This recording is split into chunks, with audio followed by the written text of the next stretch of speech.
자, 다음은 33장 6절. 자, 교류 회로니까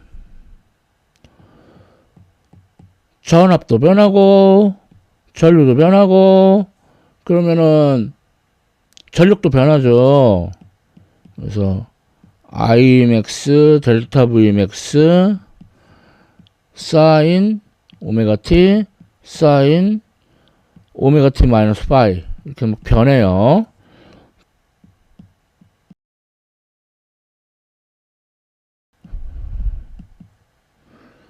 삼각함수의 덧셈 정리 써보면은 사인 제곱 오메가 t 코사인 파이 마이너스 사인 오메가 t 코사인 오메가 t 사인 파이 이렇게 시간에 따라 변해요.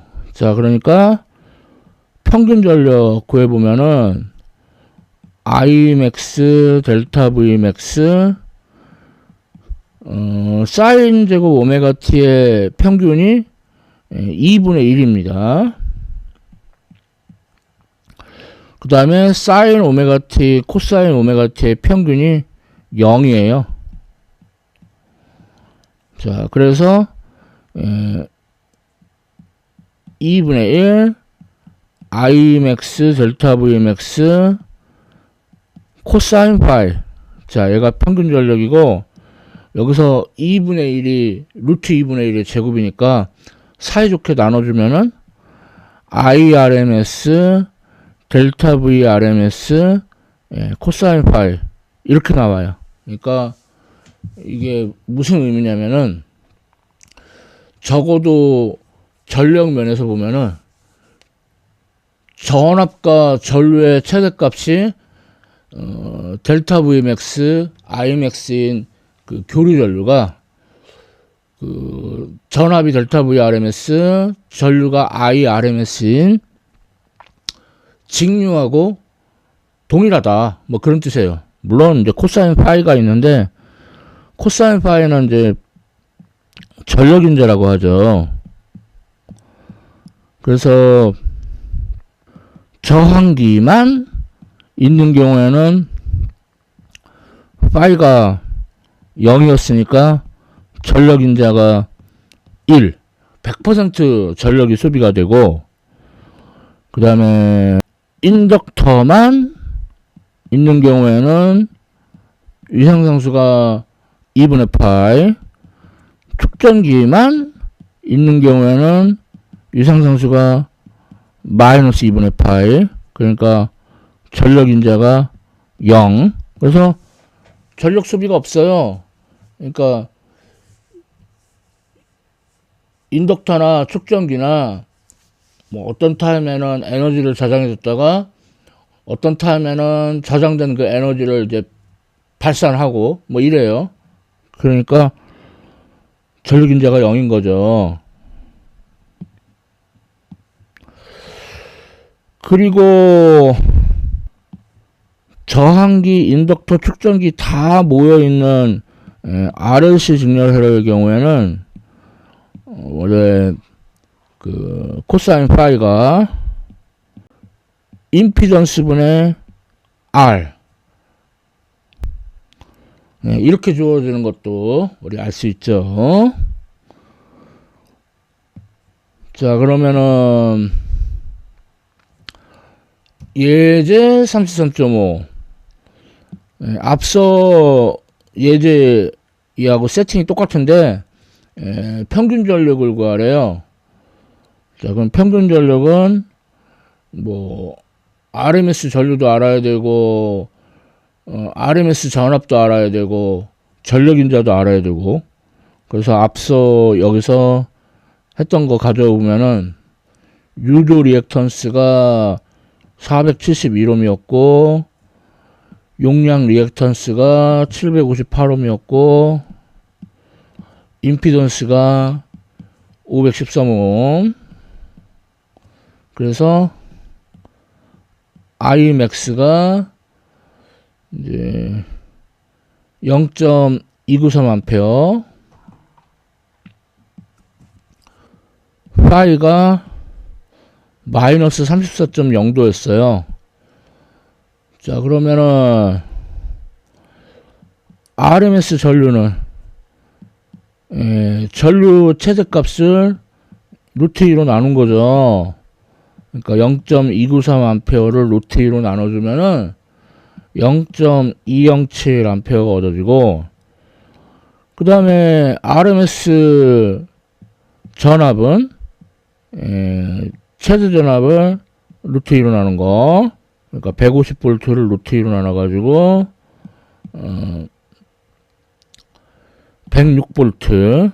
자, 그러면 따라서 평균 전력은 IRMS 델타 V RMS 코사인 파이.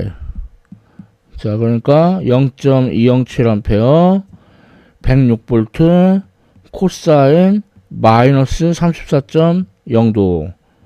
자, 그러면은 18.2W가 평균 전력이 되겠어요. 자, 이렇게 풀면 되겠고, 자, 다음 33장 7절 공명. 그러니까 그 RLC 직렬 회로에서 그 임피던스가 최소가 되는 진동수, 그러니까 2파이 루트 LC분의 1,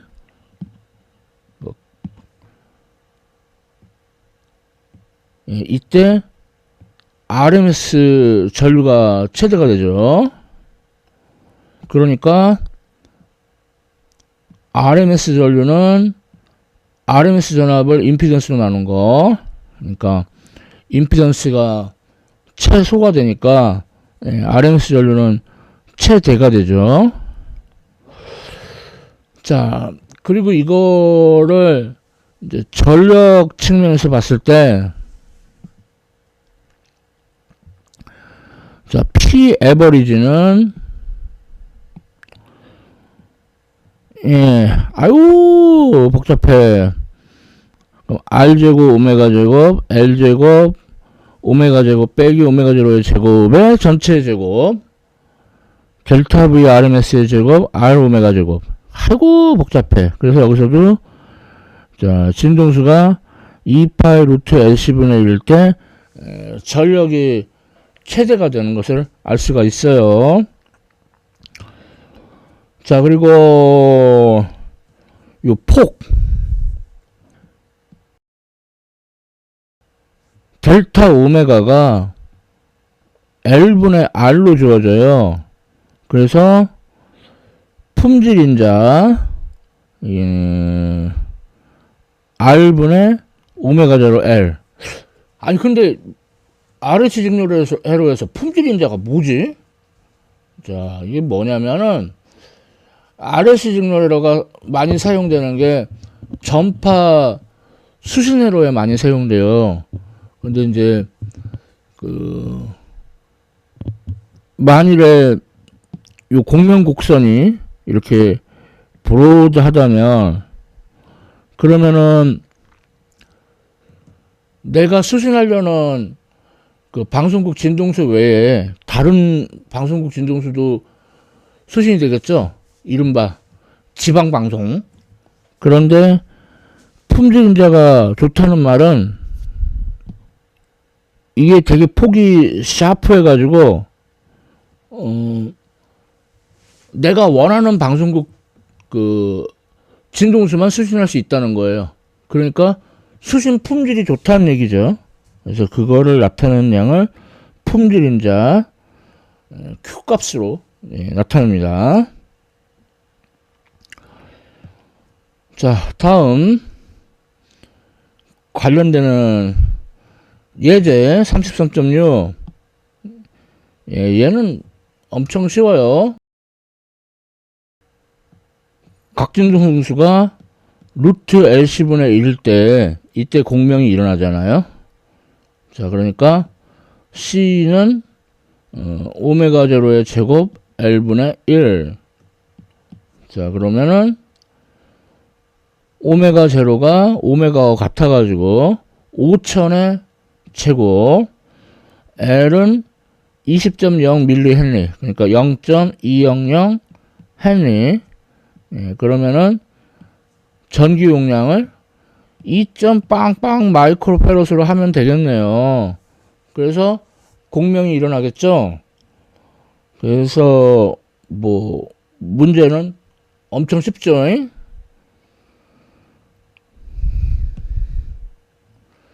자, 다음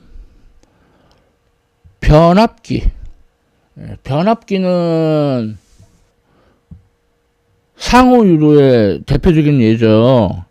그래서 이 앞에 거를 1차 회로, 뒤에 거를 2차 회로, 그럼 얘는 1차 코일, 얘는 2차 코일. 자, 변압기니까 1차 회로의 전압은 1차 회로의 가문수 자속의 변압, 2차 회로의 전압은 2차 회로의 가문수 자속의 변압. 근데 자속의 변화가 서로 같아야 되니까 전압의 비율은 가문수의 비율과 같죠. 그래서 2차 코일이 더 많이 감겨 있으면 2차 회로에서 전압이 올라가요. 승합. 2차 회로가 덜 감겨 있으면은 2차 회로에서 전압이 내려가요. 강압. 자, 그리고 이상적인 변압기라면은 그 전력이 같겠죠. 그러면은 전압의 비는 전류의 비의 역수. 이렇게 알 수 있고, 그 다음에 1차 회로에서 봤을 때 요렇게가 뭐 뭔가 수수께끼 상자. 그래서 이제 등가 저항을 보면은, 자, 등가 저항에 전류 I원이 흐르고 양단의 전압이 델타 V원이니까 I원분의 델타 V원. 근데 여기다가 그 변압기 공식을 대입을 해주면은 델타 V1 나누기 델타 V2의 제곱 RL. 다시 말해서 N1 나누기 N2의 제곱 RL. 자, 이게 바로 1차 코일에서 봤을 때 저 수수께끼 상자에 있는 등가 저항이라고 할 수가 있어요. 무슨 소린지 너무 어렵죠? 자, 다음 예제 33.7. 자, 우리가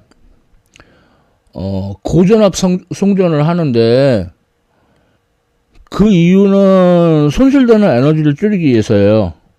그러면은 손실되는 에너지는 그 전선의 RMS 전류의 제곱 곱하기 전선의 저항 곱하기 시간. 근데 전선에 흐르는 RMS 전류는 평균 전력을 RMS 전압으로 나눈 거, 물론 전력 인자가 있는데 그거는 1로 보고. 자, 그러니까 전선의 RMS 전압을 크게 해줄수록 그럴수록 손실되는 전력이 줄어드는 걸 알 수 있죠. 자, 그래서 문제에서 평균 전력이 20메가와트, 그러니까 20 곱하기 10의 6승 와트.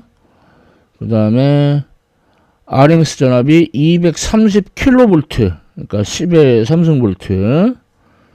전체 제곱. 전선의 저항이 2.05. 그 다음에 시간은 24시간. 자, 그러면은 3.6 곱하기 10의 5승 와트 아워. 그러니까 360 킬로와트 아워. 자, 그럼 비용은 얼마냐?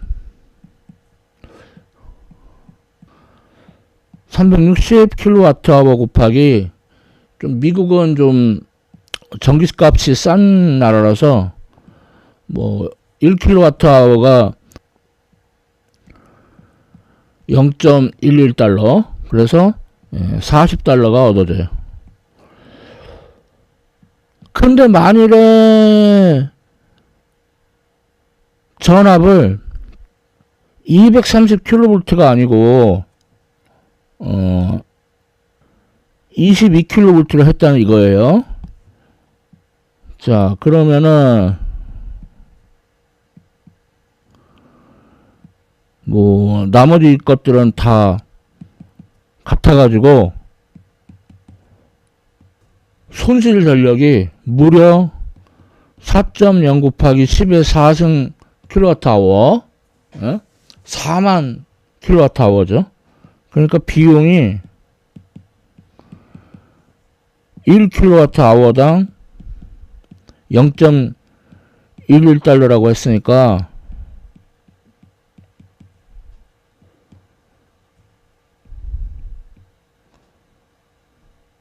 4,400달러의 비용이 발생을 해요. 비용이 너무 심하죠. 그래서 이 고전압 송전을 하는 겁니다. 물론 이제 마냥 높일 수는 없고, 그럼 이제 저렴 비용 그런 걸 따져야 되지만, 그래가지고 가장 비용이 최적화되는 그런 상황에서 이제 전압을 올려서 사용하고 있는 거죠. 자, 다음 33장 9절. 자, 여기는 이제 이런 교류 회로의 응용인데, 우선 그 다이오드 같은 걸 달아가지고 그 교류 전류를 직류로 만들기 위해서 이렇게, 물론 여러 번 더 이걸 좀 평평하게 만들어야 돼요. 근데 어쨌든 그 시작은 그 정류회로 가 되겠고요. 그리고 그 유도 리액턴스하고 용량 리액턴스가 이제 의미가 뭐냐? 그러니까 유도 리액턴스는 진동수가 높을수록 크다 그랬죠. 그 다음에 용량 리액턴스는 진동수가 낮을수록 크죠. 그래서 그걸 이용을 해가지고 인덕터는 이제 낮은 진동수만 통과하는, 그러니까 로우 패스 필터, 측정기는 높은 진동수만 통과하는 하이 패스 필터로 사용을 할 수가 있어요. 그래서 이런 그 필터도 응용에 해당이 되죠. 자, 이렇게 해가지고 33장 다 봤습니다. 자, 대학 일반 물리학 확장판 33장, 자, 교류회로 다 보셨습니다. 지금까지 시청해주셔서 감사합니다.